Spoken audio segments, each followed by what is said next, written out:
Which country would you never go back to? If you were to live in any African country apart from Nigeria, which country would it be? To go. You're good? Yeah, I'm good. Ready? Ready? All right, so I'll start it. I'll do it the Nigerian way. Okay. How na day? We did all right. We did fine. Who doesn't know Tayo? I mean, if you don't know Tayo. Some people don't know me. People who don't know Tayo, who do you know? And I'm I'm going to to put you on a hot seat today. She has traveled to almost all the countries. I wish. So I'm following your footsteps, don't worry. Yeah, I'm gonna ask you some interesting questions. Yeah, what's up guys? I'm Ty, I make videos, I travel around the world on a journey to rediscover Africa and show Africa in a positive light, and also to share my experience and stories that are interesting to me traveling across Africa. Okay. And also to have fun too.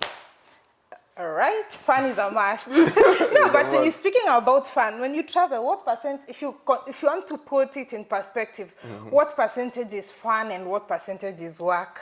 Fun is like 10%, work 10%. Is like 90%. And that's what a lot of people actually never see. They never see that, actually. Because people are like, oh my goodness, Tayo was at this place. Oh, he's having fun, he's doing this. Especially when you travel alone.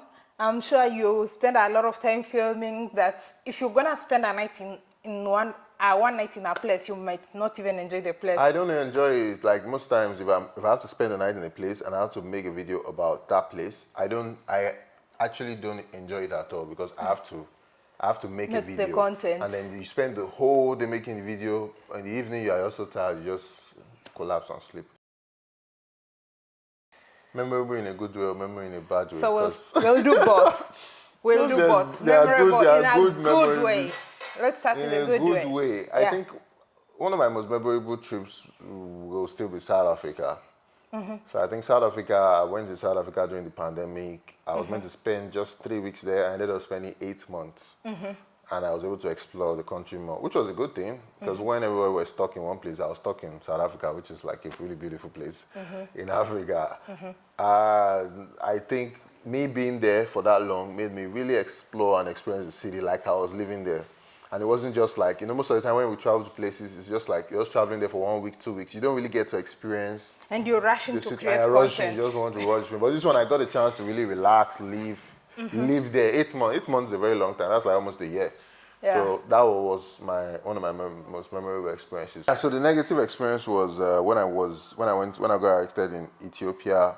I got arrested at the airport because I was a Nigerian, and they said I had drugs, which I did not have, and they told me to go to the toilet to go and take a dump in front of everybody, in front of the security guys, and it was so humiliating. Yeah, that's my most memorable negative experience, and I don't wish that on anybody. I can imagine that. I did a whole video about it. Yeah, I saw the video, and I'm like, how? Yeah, that's very difficult. It's humiliating. Yeah. It was very humiliating, and especially when you think about the fact that you've been on a long flight. You just want to land. When you land, you just want to go to your hotel and sleep and rest. Yes. And then you have to go through all of that. Sorry about that. It happens. It happens. Anyway, so talking about that, just in relation to that, so which one would you say is your favorite country of the countries you've been to? I can't really say because if that's controversial, but I think I'll mention countries I enjoyed my experience in. It's not like I don't like the other one. So I loved Tanzania. I loved my experience in Tanzania, going around Tanzania, because it was so calm, chill, everybody was so peaceful. I also loved South Africa too, because of, South Africa is very, you were just there. It's very picturesque or picturesque. Yeah. So my friend says picturesque, not picturesque. Yeah, it's picturesque. Picturesque. It was beautiful, and I also think that's one of the next hubs for content creators. A lot of content creators are it's growing as regards a lot of creation of content, and it looks like a really nice place to make stuff and to do stuff. Also, I also loved Kenya. When I went to Mombasa, I've been to Kenya only once, but I stayed in Nairobi for some days, and then I went to Mombasa. Kenya was actually one of my first trips out in Africa. Kenya was my first trip outside Nigeria in Africa. That's why you need to go back. I'm going back. So I think those three countries majorly. I also love Cape Verde, but I don't want to mention all the countries. But let's just say those 3 countries. Sure. Cape Verde was nice because I went with my friends. I was with 3 of my friends. I think Cape Verde would even top most of my other trips because I had more fun because I was with my friends. With your friends. So it was fun. I know you have your friends, no matter where you are, even if you go to the unnicest, it will still be fun. Yeah, the company that you have when you're traveling. It was fun. But yeah, those are my most nicest places I like. Which country would you never go back to? Seychelles. Why? You didn't think about that? I didn't have to think about it. Seychelles, I didn't really like it was, first of all, it was so expensive. And I didn't really I didn't get enough value for my money. So I was spending so much money and I was getting substandard, you know, like rooms. For you to get an average okay room, you have to spend maybe like $400, which didn't make any sense to me. $400? Yeah, to stay in a really, like an okay hotel, not like top of the line. Top of the line is like $1,000+. Okay hotel is like $400. So, and also there wasn't like, I felt like an outsider, and I was in Africa. If I went to Europe or UK or wherever, if I had that same feeling, I would know that okay, I'm not in Africa, but I was in Africa, and I kind of like felt like an outsider. Even the way the other foreigners were looking at me, it was like what are you doing here? So I just felt it wasn't just welcoming in a way. But I enjoyed some other parts of it too. But I don't think I want to go back there for any reason. All right, that's quite interesting. So now how much do you spend per trip?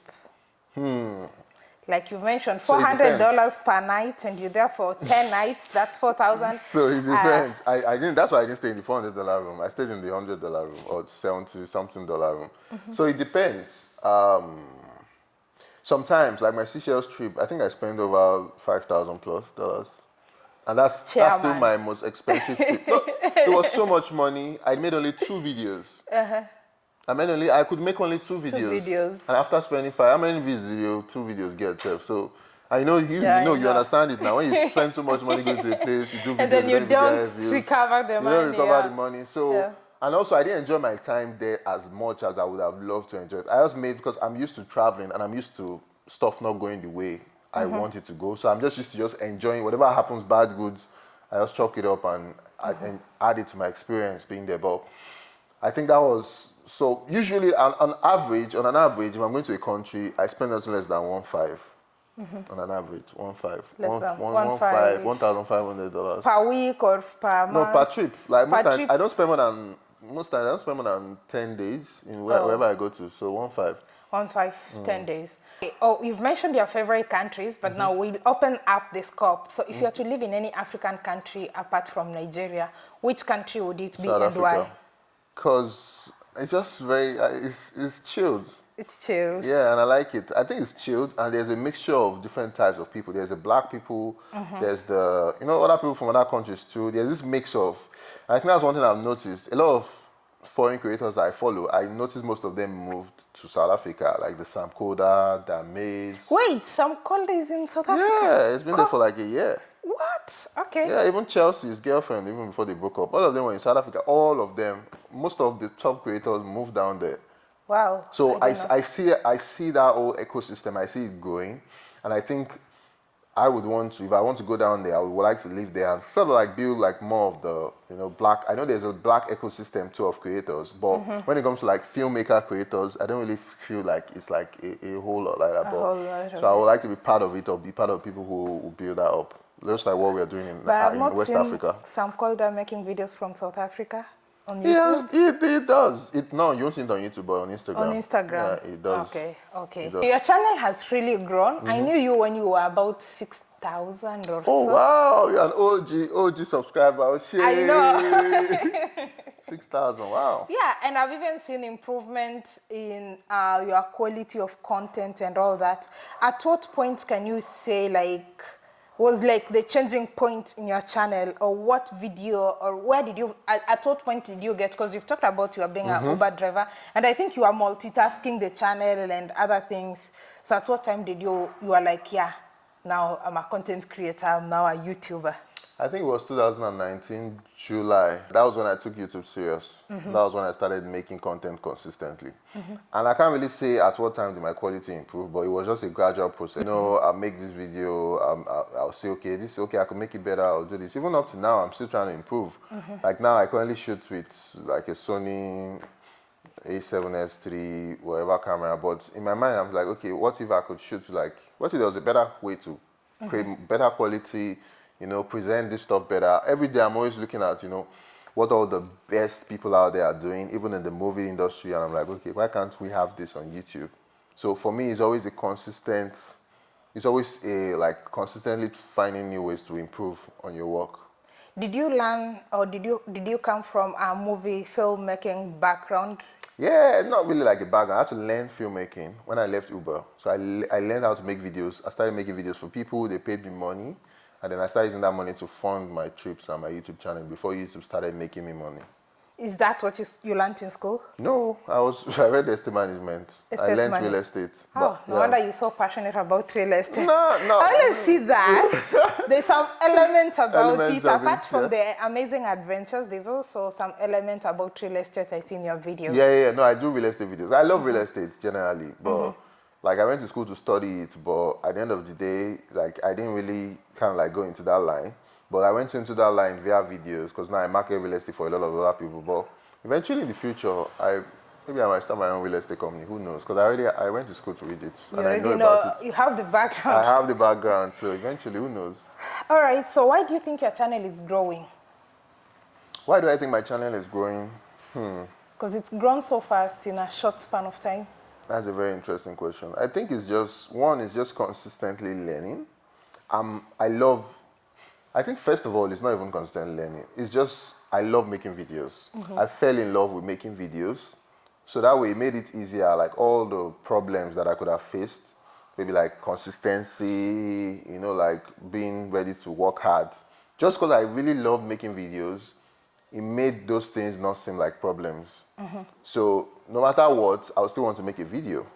Like, no matter how tired I am, I just want to make a video. No matter how, I still want to be consistent. I want to push stuff onto the platform and probably get feedback. And also constantly learning. One thing I always do is I'm always watching a lot of videos. I watch a lot of YouTube. I study those people out there. You know, the foreign YouTubers, the UK YouTuber, US YouTuber, Mr. Beast, all those people. Canadian. I watch a lot of all of them, Canadian YouTubers.